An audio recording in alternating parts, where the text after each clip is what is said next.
Okay, my name's Ian Vines. I'm the Programming and Exhibitions Officer at the Potteries Museum Art Gallery.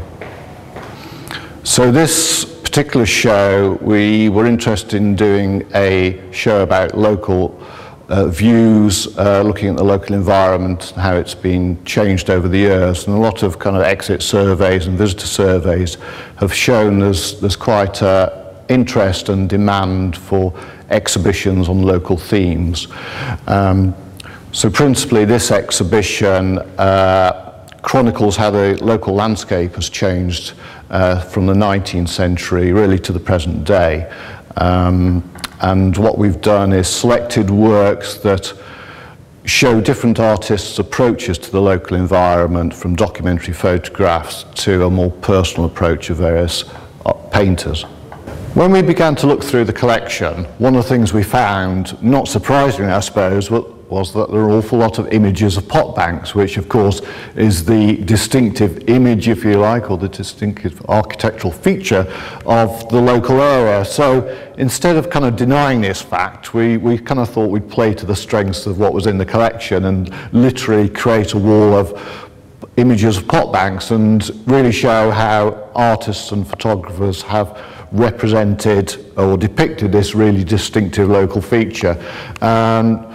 One of the things we did really was juxtapose paintings with photographs of this particular image, and if you look around the show you can see that in a kind of general sense the photographers have adopted maybe a more kind of detached and documentary approach to the subject, where a number of painters have developed a more kind of personal style, almost an expressive response to the local landscape. And really we've treated this wall kind of as a kind of totality, really, as a kind of mini installation in a sense. But having said that, hopefully the visitor will see some interesting contrasts and relationships between the individual works on display.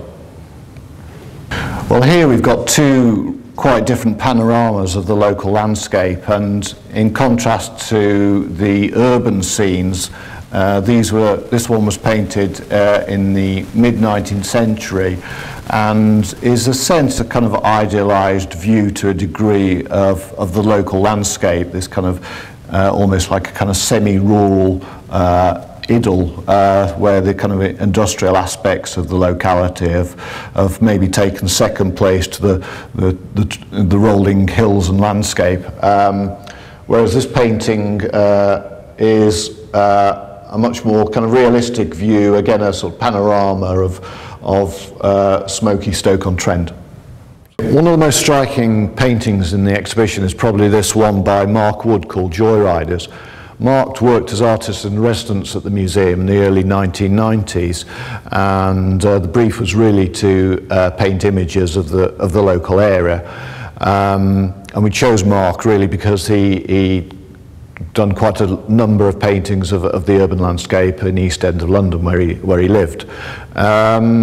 This particular painting came about because one night Mark actually had his car stolen in Stoke-on-Trent. As his paintings were very much about his day-to-day life, he thought he'd paint an image that kind of marked this occasion. So this is the result, and it shows a car actually being has been stolen and is kind of momentarily parked at the top of Piccadilly in Hanley on a rather rain-strewn day in the autumn.